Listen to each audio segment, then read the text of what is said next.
یہ ایک جامعہ مکمل دعا ہے رزق کی۔ رزق کے بارے میں ایک لوگ ہر بندہ پریشان ہے کہ مجھے کوئی رزق کا وظیفہ بتائیں، مجھے رزق کی کوئی دعا بتائیں، مجھے رزق کا کوئی طریقہ بتائیں، پیروں کے پاس جانا، تعویذ لینا۔ تو اگر آپ یہ تھوڑی سی دعا لمبی ضرور ہے، لیکن چونکہ حدیث پاک کے اندر جو دعائیں ہیں وہ صحابہ کرام تو لمبی لمبی دعائیں بھی مانگا کرتے تھے، 2 گھنٹے کی، 4 گھنٹے کی۔ ہمارے اندر تو شوق نہیں ہے۔ پہلے میں اس دعا کو عربی میں پڑھتا ہوں۔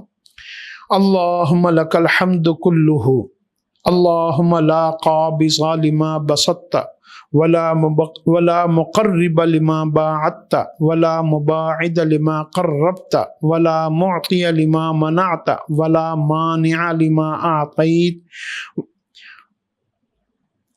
اللہم ابسط علینا من برکاتک ورحمتک وفضلک ورزقک اللہم انی اسألک النعیم المقیم الذی لا یحول ولا یزول اللہم انی اسألک النعیم یوم العیلۃ والامن یوم الخوف اللہم عائذا بک من سوء ما اعطیتنا ومن شر ما منعت منا اللہم حبب الینا الایمان وزینہ فی قلوبنا وکرہ الینا الکفر والفسوق والعصیان اللہم اجعلنا من الراشدین اللہم توفنا مسلمین واحینا مسلمین والحقنا بالصالحین غیر خزایا ولا مفتونین۔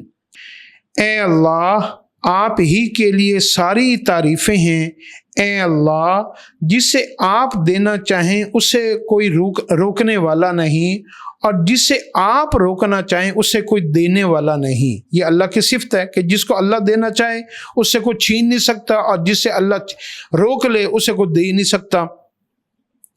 اے اللہ، آپ ہم پر اپنی برکتوں کے اور رحمتوں کے اور فضل کے اور رزق کے دروازوں کو کھول دیجئے۔ یعنی کتنی خوبصورت الفاظ ہیں۔ اے اللہ، آپ کے خزانے میں جتنی برکتیں ہیں، رحمتیں ہیں، رزق ہے اور آپ کا فضل ہے، وہ ہمیں عطا فرما دیجئے۔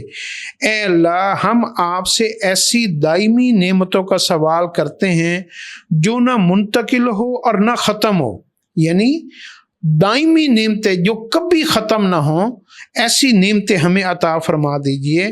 اے اللہ، ہم آپ سے تنگی کے موقع پر نعمتوں کا اور خوف و دہشت کے وقت امن کا سوال کرتے ہیں۔ انسان جو ہے نا، وہ جب بے امن ہو جاتا ہے نا تو اس کی سارا رزق بھی اس سے جو ہے نا وہ اٹھا لیا جاتا ہے۔ جیسے فلسطین کے اندر لوگوں کے گھر ختم ہو گئے، ہر چیز تباہ ہو گئی، تو انسان خوف کی علامت میں چلا جاتا ہے۔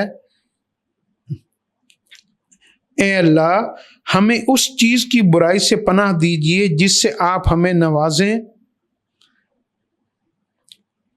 اسی طرح اس کے شر سے محفوظ رکھیے جس کو ہم سے روک دیں۔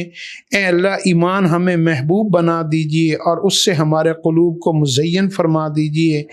کفر، فسق و فجور اور گناہوں سے ہماری حفاظت فرما دیجئے، یا ہمیں اس سے متنفر کر دیجئے۔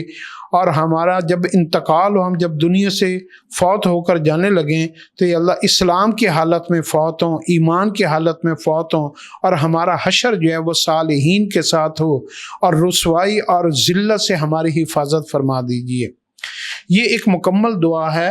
شوق کی بات ہے، اگر آپ کو یاد ہو تو یہ دعا بھی اپنی زندگی میں یعنی کچھ نہ کچھ مرتبہ ضرور پڑھیے گا، اس میں بڑی خیریں چھپی ہوئی ہیں۔